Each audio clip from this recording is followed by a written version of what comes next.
여러분 안녕하십니까? 계속해서 대구 경북 뉴스입니다. 어제부터 오늘 오후까지 초미세먼지 주의보가 내려진 대구와 경북 지역은 하루 종일 답답했습니다. 사상 처음으로 미세먼지 비상 저감 조치까지 발령됐는데요. 첫날 모습을 박재형 기자가 취재했습니다. 희뿌연 하늘, 흐릿한 산과 건물, 대구 도심이 미세먼지에 갇혔습니다. 어제 오전 9시부터 내려진 초미세먼지 주의보는 오늘 오후까지 이어졌습니다. 어제 문자도 왔고 이래가지고 나올 때 나갈까 말까 생각하다가 볼 일이 있어가지고 나왔는데 오늘 진짜 심하네요. 대구 경북에는 오늘 새벽 6시를 기해 처음으로 미세먼지 저감 조치가 내려졌습니다. 차량 2부제가 실시돼 행정, 공공기관에는 짝수 차량만 들어왔습니다. 민간 차량은 자율에 맡겼습니다. 미세먼지 비상저감 조치 발령돼가지고 홀수 차량은 지금 통제하고 있습니다. 협조 좀 해주십시오. 먼지 발생을 줄이기 위해 살수차가 동원돼 도로에 자주 물을 뿌렸습니다. 공공, 대형 사업장은 가동률을 조정하거나 가동 시간을 변경했습니다. 배출가스 5등급 차량 운행도 제한됩니다. 다음 달에 관련 조례가 제정되는데 무인 단속 시스템이 실시되는 내년 상반기까지는 궤도 위주로 실시됩니다. 이번 조치는 지난 15일 시행된 미세먼지 특별법에 따라 이루어졌습니다. 초미세먼지 농도가 세제곱미터에 50 마이크로그램을 넘을 때는 미세먼지 비상 저감 조치가 내려집니다. 대구시와 경상북도는 대중교통 이용으로 미세먼지 줄이기에 동참해달라고 당부했습니다.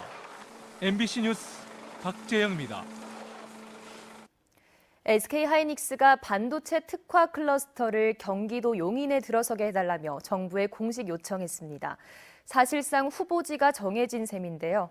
경북도와 구미시는 강하게 반발하고 있습니다. 한태현 기자가 보도합니다.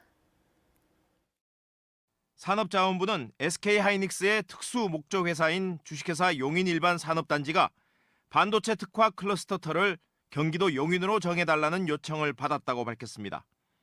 SK하이닉스는 메모리 반도체 첨단 기술을 연구하는 석박사급 인력을 유치하기 위해서는 서울과 가까운 수도권에 클러스터가 조성돼야 한다고 판단하고 있습니다.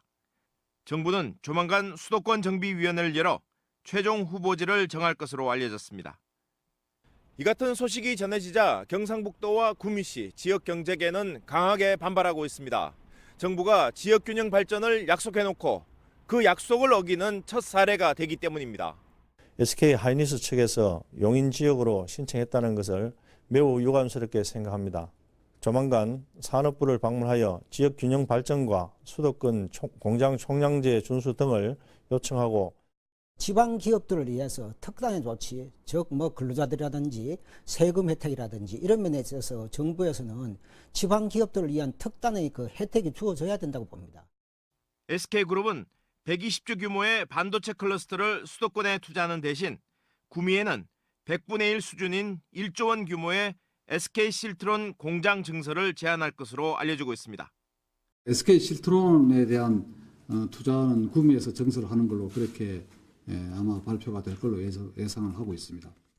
경상북도는 지방을 살리는 균형 발전 정책에 대한 정부의 명확한 자세와 수도권 공장 총량제를 예외 없이 지켜줄 것을 거듭 요구하기로 했습니다. MBC 뉴스 한태현입니다. 정부가 SK하이닉스 요청대로 반도체 클러스터를 경기도 용인에 조성하기 위해 수도권 규제 완화에 착수했습니다. 산업통상자원부는 용인에 반도체 클러스터를 조성하기 위해 국토교통부 수도권 정비위원회에 산업단지 공급 물량 추가 공급을 요청할 계획이라고 밝혔습니다. 심의 요청은 위원회 개최 20일 전에 해야 하기 때문에 다음 달에 심의를 열고 특별 추가 물량 배정을 결정합니다. 대구 대보사우나 화재를 수사하는 경찰이 법률 지원팀을 구성했습니다. 대구지방경찰청은 로스쿨 출신 경찰 4명으로 법률 지원팀을 만들고 법적 판단이 필요한 사항을 자문하기로 했습니다.